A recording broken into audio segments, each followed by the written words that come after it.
Hello प्यारे बच्चों, स्वागत है आपको जीनियस ऑनलाइन क्लास में। आज हम क्लास 10th के मोस्ट वीवीआई ऑब्जेक्टिव लेकर आए हैं हिंदी का, जो कल यहाँ से बहुत सारे क्वेश्चन कल यहाँ से मिलेंगे। तो आप सभी ज़रूर इस क्लास में जुड़िए और अंत तक जुड़े रहिएगा। तो देखिए, आज हम सबसे पहला क्वेश्चन देखिए, इसमें लगभग 100 क्वेश्चन हैं। आप सभी जरूर ये क्वेश्चन करके जाइएगा। पहला है, दीर्घई वर्ण है, वह वर्ण कौन सा है? ह्रस्व स्वर है, दीर्घ स्वर है, या अंतःस्थ व्यंजन है, या ऊष्म व्यंजन है? तो इसका सही जवाब हो जाएगा, यह जो है दीर्घ स्वर है, क्योंकि यह दीर्घई। तो इसमें पढ़िएगा दीर्घ ई, तो यानी दीर्घ ई यानी दीर्घ स्वर है। तो नेक्स्ट क्वेश्चन की ओर हम बढ़ते हैं। नेक्स्ट क्वेश्चन ये रहा कि द का उच्चारण स्थान है। द का उच्चारण स्थान कहाँ से होता है? तो आपको पता होगा कि द का उच्चारण स्थान दंत से होता है। इसका सही जवाब ग हो जाएगा। अगला क्वेश्चन है कि व्यंजनों के अंत में हलंत लगा देने से, व्यंजनों के अंत में अगर हलंत लगने पर उसका मान क्या हो जाता है?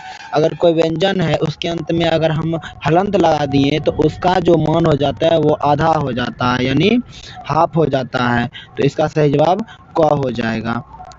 नेक्स्ट क्वेश्चन की ओर हम बढ़ते हैं। नेक्स्ट क्वेश्चन है 4 नंबर कि मैक्स मूलर ने हितोपदेश का अनुवाद कौन सी भाषा में करवाया था? तो वह जो है जर्मन भाषा में कराया था। तो इसका सही जवाब सी हो जाएगा।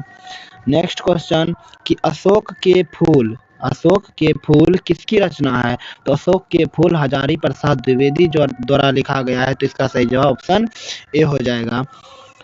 अगला क्वेश्चन देखिए कि हिंदी साहित्य के आदिकाल के रचनाकार कौन है? तो याद रखिएगा, वो है हजारी प्रसाद द्विवेदी जी, यानी ऑप्शन बी इसका सही जवाब हो जाएगा। अगला क्वेश्चन है कि नाखून क्यों बढ़ता है में बूढ़े ने सबसे बड़ी चीज किसे माना है? तो बूढ़े ने सबसे बड़ी चीज किसको माना है? तो ऑप्शन ए जो हो जाएगा वो सही जवाब हो जाएगा, वो प्रेम को माना है। अगला क्वेश्चन है कि ये क्वेश्चन एक बार देख लीजिएगा आप, 7 नंबर क्वेश्चन। अगला क्वेश्चन है कि हिंदी में वर्णों की कुल संख्या कितनी होती है? तो हिंदी में वर्णों की कुल संख्या 52 होती है। ये याद रखिएगा, इस ऑप्शन में नहीं दिया गया है। अगला क्वेश्चन है कि वर्ण कितने प्रकार के होते हैं? तो वर्ण 2 प्रकार के होते हैं, एक स्वर वर्ण और एक व्यंजन वर्ण। अगला क्वेश्चन है कि दृष्टिकोण किनकी रचना है? तो दृष्टिकोण जो है वह नलिन विलोचन शर्मा के द्वारा लिखा गया है, और नलिन विलोचन शर्मा जो है वह विष के दांत लिखे हैं, विष के दांत। इसके मुख्य जो है, विष के दांत के मुख्य पात्र जो है खोखा है। नेक्स्ट क्वेश्चन की ओर हम बढ़ते हैं। अगला क्वेश्चन है कि ऐसे ही लड़के आगे चलकर गुंडे, चोर, डाकू बनते हैं। यह पंक्ति कहानी के किस पात्र ने कही है? तो याद रखिएगा, ऐसे ही लड़के आगे चलकर चोर, गुंडा, डाकू बनते हैं, ऐसा जो है वह सेन साहब की धर्मपत्नी बोली थी। ऑप्शन ए इसका सही जवाब, ऐसे ही लड़के ऑप्शन सी हो जाएगा। सेन साहब बोले थे कि ऐसे ही लड़के आगे चलकर चोर, गुंडा, डाकू बनते हैं। अगला क्वेश्चन है कि किसके अध्ययन क्षेत्र में भारत के कारण नव जीवन का संचार हो चुका है? तो इसका सही जवाब बी हो जाएगा, नीति विज्ञान। अगला क्वेश्चन दिया गया है कि स्वामी विवेकानंद ने वेदांतियों का वेदांती किसे कहा था? तो वेदांतियों का वेदांती जो है मैक्स मूलर को कहा था। इसका सही जवाब सी हो जाएगा। स्वामी विवेकानंद का जन्म कब और कहाँ हुआ था? तो स्वामी विवेकानंद का जन्म 12 जनवरी 1863 में कोलकाता में हुआ था। ऑप्शन ए इसका सही जवाब हो जाएगा। अगला क्वेश्चन है कि मैक्स मुलर ने सर्वविध संपदा और प्राकृतिक सौंदर्य से परिपूर्ण किस देश को माना है? तो इसका सही जवाब ऑप्शन डी यानी भारत हो जाएगा। भारत को क्या माना है? संपदा और प्राकृतिक सौंदर्य से परिपूर्ण देश माना है। व्यंजन वर्ण कितने हैं? तो व्यंजन वर्ण 33 हैं, याद रखिएगा व्यंजन वर्ण 33 हैं। अगला क्वेश्चन है कि स्वर वर्णों की कुल संख्या कितनी होती है? तो 11 होती है। स्वर वर्ण की कुल संख्या कितनी होती है? 11 होती है। अगला क्वेश्चन है कि तालव्य स्वर, मूर्धन्य स्वर, दंत स्वर और ह को क्या कहते हैं? तालव्य स्वर, मूर्धन्य स्वर और दंत स्वर को हम ऊष्म व्यंजन कहते हैं। जिसके उच्चारण में मुख से गर्म हवा निकलता है उसे ऊष्म व्यंजन कहते हैं। जब तालव्य स्वर, मूर्धन्य स्वर और दंत स्वर आप और ह बोलिएगा तो मुख से गर्म हवा निकलेगा, इसीलिए इसका सही जवाब हो जाएगा ऑप्शन बी ऊष्म व्यंजन। अगला है अक्षोत्तरो ज्ञो स्वरो क्या है? अक्षोत्तरो ज्ञो स्वरो क्या है? यह जो है संयुक्त व्यंजन है, तो ऑप्शन बी इसका सही जवाब हो जाएगा। अगला क्वेश्चन है कि क का उच्चारण स्थान क्या है? क का उच्चारण स्थान क्या है? तो क का उच्चारण स्थान याद रखिएगा कंठ है। तो इसका जो ट्रिक होता है KTM2 होता है, KTM2 ये याद रखिएगा। अगला क्वेश्चन है कि हर्षहु दुर्गहु और पुआ का उच्चारण स्थान, हर्षहु दुर्गहु और पुआ का उच्चारण स्थान क्या है? तो वह जो है ओष्ठ से बोला जाता है। ओष्ठ से हर्षहु दुर्गहु और प फ जितना भी है यह सब प फ और भ भ ये सब जो होगा ये ओष्ठ से बोला जाता है, इसलिए ओष्ठ इसका सही जवाब होगा। अगला क्वेश्चन है कि जिस सर्वनाम का प्रयोग बात कहने वाले के लिए हो उसे क्या कहते हैं? उसे उत्तम पुरुष कहते हैं। अगला क्वेश्चन है कि सर्वनाम का भेद है। सर्वनाम का निम्न में से कौन भेद है? देखिए भाववाचक ये संज्ञा है, व्यक्तिवाचक संज्ञा है, द्रव्यवाचक संज्ञा है, लेकिन संबंधवाचक क्या है? ये सर्वनाम है। तो इसका सही जवाब हो जाएगा ऑप्शन ए। अगला क्वेश्चन है कि निम्नलिखित में से कौन सर्वनाम है? माता पिता ये नहीं होगा, मोहन ये भी नहीं, अच्छा ये भी नहीं, लेकिन वह जो है वह जो है यह सर्वनाम है। इसका सही जवाब क हो जाएगा। पुरुषवाचक सर्वनाम का भेद नहीं है, तो इसमें से पुरुषवाचक सर्वनाम का भेद कौन सा नहीं है? उत्तम पुरुष पुरुषवाचक है, मध्यम पुरुष पुरुषवाचक है, अन्य पुरुष पुरुषवाचक, लेकिन निश्चयवाचक जो है ये पुरुषवाचक सर्वनाम का भेद नहीं है। इसका सही जवाब घ हो जाएगा। अगला क्वेश्चन है कि यह ग्रह कविता मैंने लिखी, यह कविता, यहाँ यह कविता होना चाहिए, यह कविता मैंने लिखी है, इस वाक्य में कौन सा सर्वनाम है? यह कविता मैंने लिखी है, तो इसका सही जवाब सर्वनाम पुरुषवाचक सर्वनाम हो जाएगा, ऑप्शन ए। अगला क्वेश्चन है कि यह गाय बहुत दूध देती है। देखिए यह गाय बहुत दूध देती है, इस वाक्य में यह जो है यह क्या है? यह आपको पता होगा कि यह और वह क्या होता है? यह और वह निश्चयवाचक सर्वनाम होता है, तो इसका सही जवाब ग हो जाएगा। अगला क्वेश्चन है कि सर्वनाम कितने भेद हैं? सर्वनाम के 6 भेद हैं, सर्वनाम के 6 भेद हैं, तो इसका सही जवाब घ हो जाएगा। अनुभव का विशेषण है, अनुभव का विशेषण क्या हो जाएगा? अनुभवी इसका विशेषण हो जाएगा। अगला क्वेश्चन है कि गुणवाचक विशेषण, इसमें से गुणवाचक विशेषण कौन है? 3 किलो ये नहीं होगा, ये परिमाण को बता रहा है, 4 ये संख्या को बता रहा है, अधिक ये परिमाण को बता रहा है, लेकिन अच्छा जो है अच्छा ये गुण को बता रहा है, जैसे राम अच्छा लड़का है, यह सब क्या बता रहा है? कि गुण को बता रहा है, गुणवाचक विशेषण हो जाएगा। अगला क्वेश्चन है कि निम्नलिखित में से कौन विशेषण का भेद नहीं है? तो गुणवाचक विशेषण है, परिमाणवाचक विशेषण है, संख्यावाचक विशेषण है, लेकिन प्रविशेषण जो है ये विशेषण का भेद नहीं है। याद रखिएगा, जो विशेषण की विशेषता बतलाता है, जो विशेषण की विशेषता बतलाता है उसे प्रविशेषण कहते हैं। जो विशेषण की विशेषता बतलाएगा उसे क्या कहेंगे? प्रविशेषण कहेंगे। अगला क्वेश्चन है कि विशेषण की विशेषता बतलाने वाले शब्द को क्या कहते हैं? तुरंत बताए थे कि जो विशेषण की विशेषता बतलाता है उसे प्रविशेषण कहते हैं। उसे क्या कहते हैं? प्रविशेषण कहते हैं। इसका सही जवाब ग हो जाएगा। अगला क्वेश्चन है कि परिमाणवाचक विशेषण निम्न में से कौन है? सुंदर गुणवाचक है, चार संख्यावाचक है और पुराना गुणवाचक है, लेकिन थोड़ा सा जो है वो थोड़ा सा जो है वो परिमाणवाचक विशेषण। इसका सही जवाब जो हो जाएगा ऑप्शन बी हो जाएगा। अगला क्वेश्चन है कि किस शब्द का रूप कभी नहीं किस शब्द का रूप कभी नहीं बदलता है? तो इसमें कौन है जो जिसका रूप कभी नहीं बदलता है? तो संज्ञा का बदल सकता है, सर्वनाम क्रिया का बदल सकता है, लेकिन अब ये इसका रूप कभी नहीं बदलता है। अगला क्वेश्चन है कि जिस समास में दोनों पद की प्रधानता हो उसे क्या कहते हैं? उसे द्वंद्ववाचक कहते हैं। याद रखिए, जैसे रात दिन, माता पिता, लोटा थाली, यह सब जो है दोनों शब्द की प्रधानता हो रही है, दोनों पदों की प्रधानता हो रही है, इसीलिए इसका सही जवाब द्वंद्व हो जाएगा।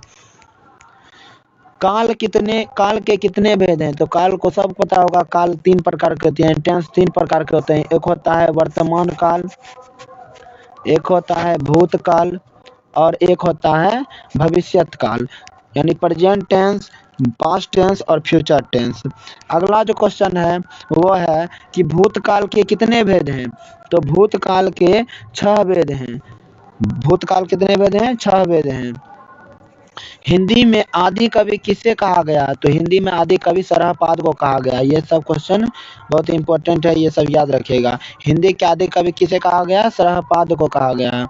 अगला क्वेश्चन है कि गुप्त काल में किस लिपि का शब्द है, मतलब गुप्त काल से किस लिपि का संबंध है? तो इसमें जो हो जाएगा आंसर वो हो जाएगा ब्राह्मी लिपि। गुप्त काल है तो ब्राह्मी लिपि हो जाएगा, ऑप्शन बी। गुजराती, देवनागरी, विजय ये सब अलग है, तो यानी ब्राह्मी लिपि जो है गुप्त काल से संबंध है। अगला क्वेश्चन है कि विजयनगर के राजाओं के लेखों का लिपि का नाम दिया जाता है। क्या नाम दिया जाता है? तो वो दिया जाता है नंदी नागरी का लिपि, यानी ऑप्शन सी इसका सही जवाब हो जाएगा। अगला क्वेश्चन है कि गुणाकर मूल्य का जन्म कब हुआ था? गुणाकर मूल्य का जन्म जो हुआ था 1935 में हुआ था, और कहाँ हुआ था? महाराष्ट्र में। और गुणाकर मूल्य क्या लिखे हैं? वह लिखे हैं नागरी लिपि को। किसको लिखे हैं? नागरी लिपि। जो 5वां चैप्टर है नागरी लिपि वह इसी के द्वारा लिखा गया है। तो अगला क्वेश्चन है कि बहादुर अपने घर से क्यों भाग गया था? तो आपको पता होगा कि घूमने के कारण नहीं, नौकरी के कारण नहीं, पिता के कारण नहीं, अपनी माँ के मार के कारण क्या हो गया? वह नेपाल से भागकर वह भाग गया, अपने घर से क्या हुआ? भाग गया, माँ के मार के कारण। अगला क्वेश्चन है कि बहादुर का पूरा नाम क्या था? तो बहादुर का पूरा नाम दिल बहादुर था। आपको पता होगा कि बहादुर का पूरा नाम क्या था? दिल बहादुर। अगला क्वेश्चन है कि नेपाल में नौकरी को क्या कहकर संशोधित किया जाता है? नौकरी को क्या कहकर नौकर को क्या कहकर संशोधित करते हैं? तो यहाँ बहादुर, एक बार देख लीजिए क्वेश्चन को। अगला क्वेश्चन है कि बहादुर पर कितने रुपये के चोरी का इल्जाम लगा था? तो बहादुर पर जो है 11 रुपया चोरी का इल्जाम लगा था। अगला क्वेश्चन है कि अमरकांत का जन्म कब हुआ था? अमरकांत का जन्म जो हुआ था 1925 में हुआ था और बलिया उत्तर प्रदेश में हुआ था। अमरकांत ही लिखे हैं बहादुर चैप्टर। अगला क्वेश्चन है कि जहाँ प्रतिष्ठान नहीं वहाँ क्या रहना, यह बात किसके मन में उत्पन्न हुआ? यह बात जो है बहादुर के मन में उत्पन्न हुआ, यानी इसका ऑप्शन डी सही जवाब हो जाएगा। अगला क्वेश्चन है कि वर्तमान काल के कितने भेद है? वर्तमान काल के 5 भेद हैं। अगला क्वेश्चन भविष्यत काल के कितने भेद हैं? तो भविष्यत काल जो है वह 3 प्रकार के होते हैं, यानी 3 भेद हैं उसके, तो ऑप्शन सी इसका सही जवाब हो जाएगा। दुर्लभ में कौन सा उपसर्ग है? दुर्लभ तब होता है दुर्लभ, यानी दुर जो है दुर, ये हो जाएगा दुर्लभ का उपसर्ग। अगला क्वेश्चन है कि अधर्म, अधर्म में कौन सा उपसर्ग? उपसर्ग और प्रत्यय आप बढ़िया से पढ़ के जाइएगा। उपसर्ग और प्रत्यय से 2 से 3 क्वेश्चन या 4 क्वेश्चन लगभग आपके परीक्षा में पूछे जाएंगे, उससे ज्यादा ही। तो उपसर्ग यानी जो आगे लगेगा, यानी कोई भी शब्द के आगे लगकर उसके क्या करेगा, उसका शब्द का परिवर्तन कर देगा, उसका अर्थ का परिवर्तन कर देगा। यानी अगर आगे लगकर, जैसे धर्म है, इससे पहले अगर हम अ लगा दिए तो अधर्म हो गया, यानी इसके अर्थ को बदल दिया। यानी कोई भी शब्द के आगे लगकर बदला तो आगे लगकर बदलने वाले, आगे जो लगता है उसको उपसर्ग कहते हैं, और पीछे लगता है तो उसे क्या कहते हैं? प्रत्यय कहते हैं। यहाँ उपसर्ग की बात हुआ है तो यानी अ हो जाएगा अधर्म इसका सही जवाब, अधर्म का अ उपसर्ग। अगला क्वेश्चन है स्वदेश में कौन सा उपसर्ग है? स्वदेश में कौन सा उपसर्ग है? स्व प्लस देश तब बनेगा स्वदेश, यानी स्व जो है स्व, ये उपसर्ग हो जाएगा। अगला क्वेश्चन है कि निरपराध, अगला क्वेश्चन है कि निरपराध में कौन सा उपसर्ग है? इसमें भी आगे लगा निर्जोर अपराध लिखिएगा तब होगा निरपराध, यानी कि ऑप्शन ए इसका सही जवाब हो जाएगा। अगला क्वेश्चन कि परिश्रम में कौन सा उपसर्ग है? परि जोर श्रम तब बनता है परिश्रम, यानी ऑप्शन सी इसका सही जवाब हो जाएगा। अगला क्वेश्चन कि अवकाश में उपसर्ग है, अब जोर काश तब बनता है अवकाश, यानी इसका ऑप्शन बी सही है। अगला क्वेश्चन कि अवकाश के बाद पराजय में कौन सा उपसर्ग है? परा जोर जय तब बनता है पराजय, यानी ऑप्शन बी इसका सही जवाब हो जाएगा। अगला क्वेश्चन कि होनहार में कौन सा प्रत्यय है? प्रत्यय मतलब जो शब्द के पीछे लगकर उसके अर्थ को बदलेगा, पीछे लगेगा। प्रत्यय प से प्रत्यय, प से पीछे, उपसर्ग मतलब आगे। तो यहाँ देखिए प्रत्यय पूछा है होनहार, हार हो जाएगा प्रत्यय। अगला क्वेश्चन कि संधि के कितने भेद हैं? तो संधि के 3 भेद हैं, स्वर संधि, व्यंजन संधि और विसर्ग संधि, ये 3 संधि होते हैं। और कहेगा स्वर संधि का कितना प्रकार है? तो ये 5 प्रकार के होते हैं। अगला क्वेश्चन है कि स्वर संधि का उदाहरण है, स्वर संधि का उदाहरण कौन सा है? ये सहजोर द, ये नहीं होगा। वाक जोर इस, ये भी नहीं होगा।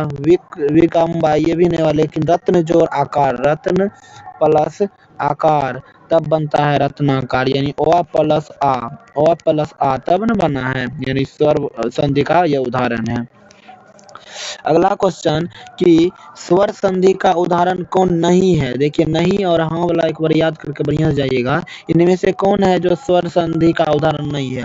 गिरीश स्वर संधि है, महेंद्र स्वर संधि, एक स्वर संधि है, लेकिन वाकपति जो है ये व्यंजन संधि है, इसलिए इसका सही जवाब डी हो जाएगा।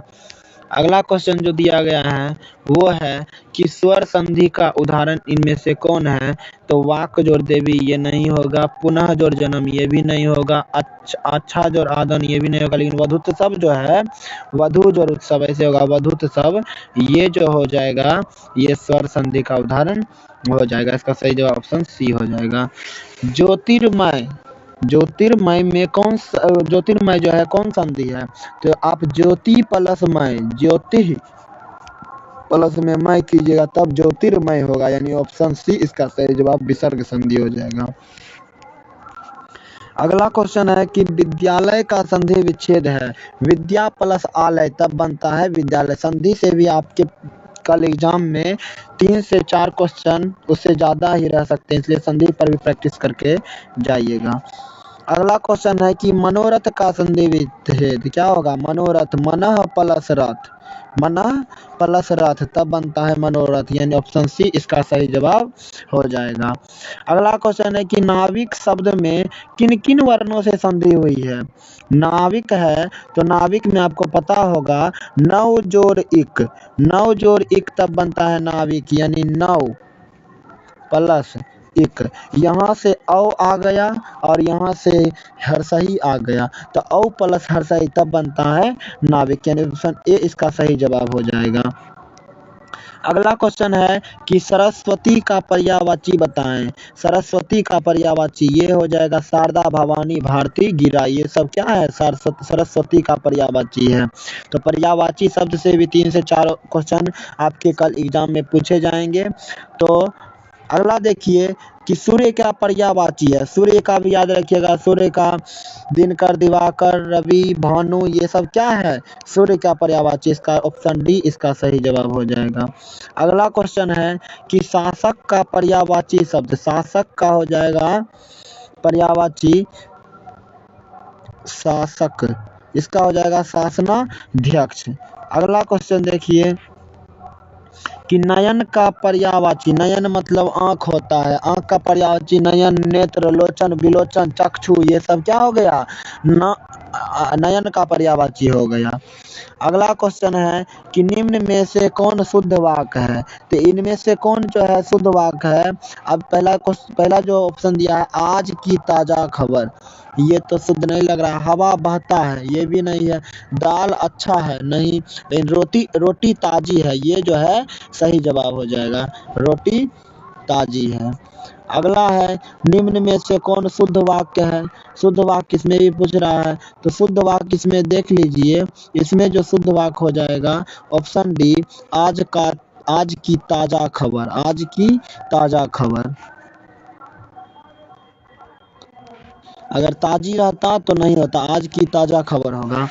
फिर दिया है कि इनमें से कौन शुद्ध वाक्य है? तो इसमें देखिए कौन शुद्ध वाक्य है। इसका जो सही जवाब हो जाएगा ऑप्शन सी, यह काम जल्दी से करना है। जल्द से यह काम करना है, ये नहीं होगा। यह काम जल्दी करना है, नहीं। यह काम जल्दी जल्दी करना है, ये भी नहीं। लेकिन यह काम जल्दी से करना है, ये सही जवाब हो जाएगा। अगला क्वेश्चन देखिए कि 9 2 11 होना। तो आपको सब को पता होगा कि बच्चे से पढ़ते आ रहे हैं कि 9 2 11 होना मतलब भाग जाना। यहाँ क्या लिखा है? 9 2 11 होना का मुहावरे का अर्थ का सही अर्थ बताइए। हाँ, 9 में 2 जोड़ना, तो ये गलत हो जाएगा। 11 में 2 जोड़ना, ये भी गलत हो जाएगा। 1 और 1 11 होना, ये भी गलत। लेकिन डर कर भाग जाना या भाग जाना, इसका सही जवाब हो जाएगा। अगला क्वेश्चन है कि कमर कसना मुहावरे का अर्थ क्या होता है? तो कमर कसना मतलब तैयार होना। कमर कसना मतलब तैयार होना। अगला क्वेश्चन है कि निम्नलिखित शब्दों में कौन सा शब्द शुद्ध है? तो इसमें अभिलाषा 4 लिखा गया है। तो इस अभिलाषा में कौन अभिलाषा सही है? अभिलाषा में दीर्घई नहीं होता है, दीर्घ का मात्रा इसको काट दीजिए, दीर्घ का मात्रा इसको काट दीजिए। अभिलाषा में मूर्धन्त स होता है, यहाँ दंत स दिया, ये भी गलत हो गया। यानी ऑप्शन ए इसका सही जवाब हो जाएगा। अगला क्वेश्चन है कि निम्न में से कौन शुद्ध शब्द है? शुद्ध शब्द से भी अशुद्ध शब्द से भी 1 से 2 क्वेश्चन आपके परीक्षा में आएगा, थोड़ा प्रैक्टिस करके जाइएगा। और यहाँ देख सकते हैं कि दिया है न्यायाधीश। न्यायाधीश 4 ऑप्शन है, लेकिन इसमें एक ऑप्शन सही है। न्यायाधीश दंत स नहीं होगा। नया, ये भी गलत हो गया। न्याय है तो न्याय है, लेकिन न्याया नहीं है, तो यहाँ ये भी गलती होगा। लेकिन न्यायाधीश ऑप्शन ए इसका सही जवाब हो जाएगा। अगला क्वेश्चन है कि निम्न में से कौन शुद्ध शब्द है? इनमें से कौन शुद्ध शब्द है? मुहूर्त में देखिए, मुहूर्त मोहर हर नहीं होता, ये गलत हो गया। मोहर हर नहीं होता, गलती हो गया। अब ये ऑप्शन और ये ऑप्शन देखिए, दोनों ऑप्शन सेम है, तो इसका सही जवाब बी और डी दोनों होना चाहिए। तो इसका सही जवाब बी और डी दोनों हो जाएगा। अगला क्वेश्चन है कि कौन शब्द शुद्ध है? फिर वही आ गया, देवनागरी नहीं होता है, देवनागरी, ये भी गलत है। देवनागरी ये दोनों ऑप्शन सही है। यानी देवनागरी 2 एकड़ वो 9 आकर गौर अधिकारी देवनागरी होता है। 2 एकड़ वो 9 आकर गौर अधिकारी नागरी। फिर दिया शुद्ध शब्द कौन है? तो देखिए प्रकृति गलती है, प्रकृति गलती है, प्रकृति लीन प्रकृति, ये ऑप्शन इसका सही जवाब हो जाएगा।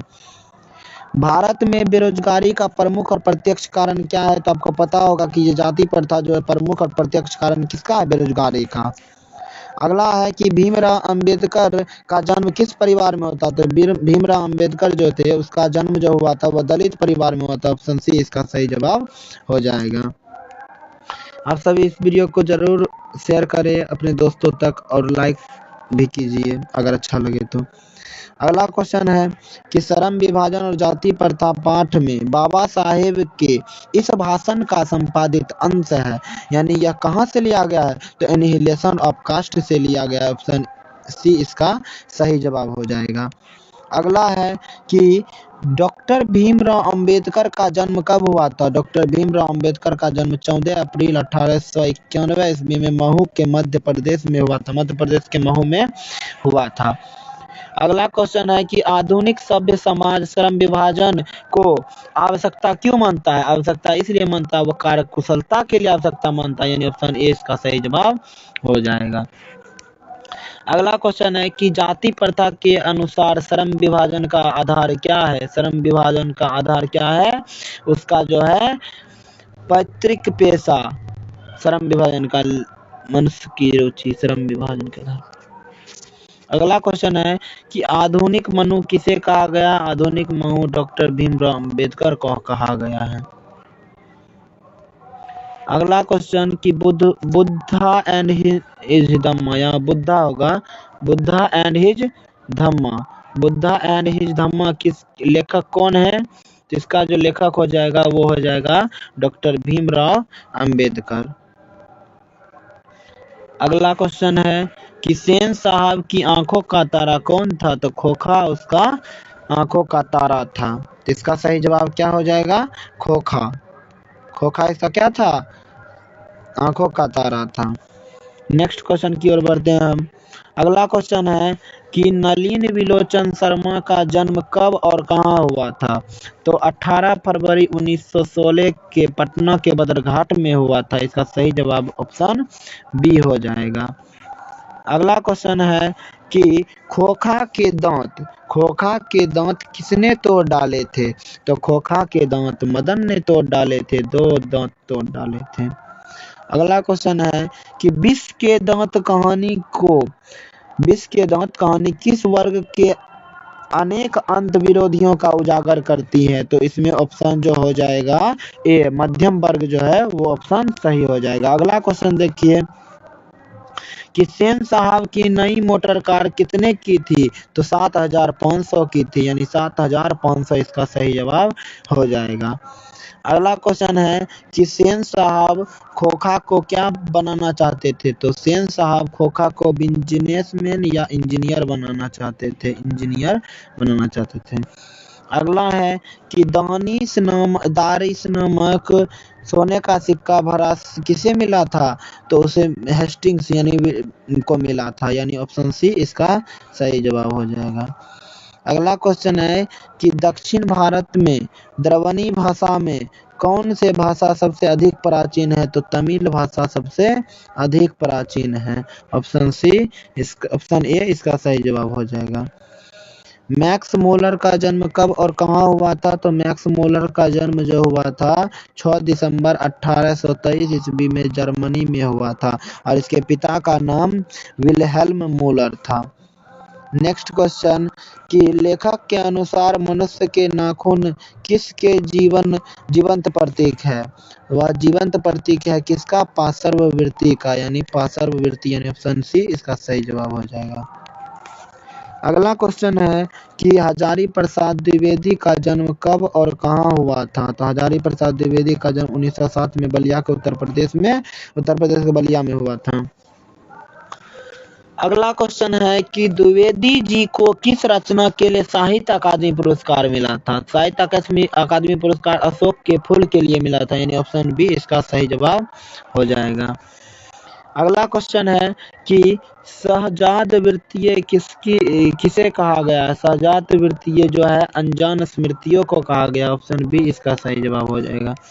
अगला है पृथ्वीराज रासो किनका संपादन है। पृथ्वीराज रासो जो है वह हजारी प्रसाद द्विवेदी के द्वारा लिखा गया, ऑप्शन बी इसका सही जवाब हो जाएगा। नेक्स्ट क्वेश्चन है कि हिंदी के किस लिपि में लिखी जाती है। हिंदी को देवनागरी लिपि में लिखी जाती है। नेक्स्ट क्वेश्चन कि दक्षिण भारत की नागरी लिपि क्या कहलाती है। दक्षिण भारत की नागरी लिपि जो है वह क्या कहलाती है, तो इसका सही जवाब ऑप्शन सी नंदी नागरी कहलाती है। अगला क्वेश्चन है कि नंदी नागरी के प्रारंभिक लेख, नंदी नागरी के आरंभिक लेख कहाँ से मिलती है? तो दक्षिण भारत से मिलती है, यानी ऑप्शन बी इसका सही जवाब हो जाएगा। अगला क्वेश्चन है कि उत्तर भारत के नागरी लिपि के लेख कब से मिलने लगे? तो आपको पता होगा कि यह जो है 8वीं सदी से क्या होने लगे? मिलने लगे, यानी ऑप्शन ए इसका सही जवाब हो जाएगा। बहादुर लेखक के घर अचानक क्यों चला गया? मतलब लेखक के घर से अचानक क्यों चल गया? दूसरी नौकरी मिल जाने के कारण? नहीं। माँ के याद के कारण? नहीं। स्वयं के प्रति लेखक और उसके घर वालों के व्यवहार के परिवर्तन के कारण वह क्या हुआ था? घर से बिना बोले चला गया था। किसके घर से चला गया था? लेखक के घर से, यानी ऑप्शन बी इसका सही जवाब हो जाएगा। अगला क्वेश्चन है कि बहादुर कहाँ का रहने वाला था? तो बहादुर जो है वह नेपाल के रहने वाला था और वहीं से भागकर वह लेखक के पास आया था, यानी कि नेपाल से भागकर आया था और अपनी माँ के मार के कारण। अगला क्वेश्चन है कि रामविलास शर्मा को किस कृति के लिए साहित्य अकादमी पुरस्कार मिला था? तो निराला और उसकी साहित्य साधना के लिए उसको क्या मिला था? साहित्य अकादमी पुरस्कार मिला था। अगला क्वेश्चन है कि रामविलास शर्मा का जन्म कब और कहाँ हुआ था? तो रामविलास शर्मा का जन्म 10 अक्टूबर 1912 को उन्नाव उत्तर प्रदेश में हुआ था। तो आज के लिए इतना ही। बेस्ट ऑफ लक 17 फरवरी के लिए आप सभी को। कल हिंदी का परीक्षा है, आप सभी बहुत बढ़िया कीजिएगा, 100% दीजिएगा। Thank you.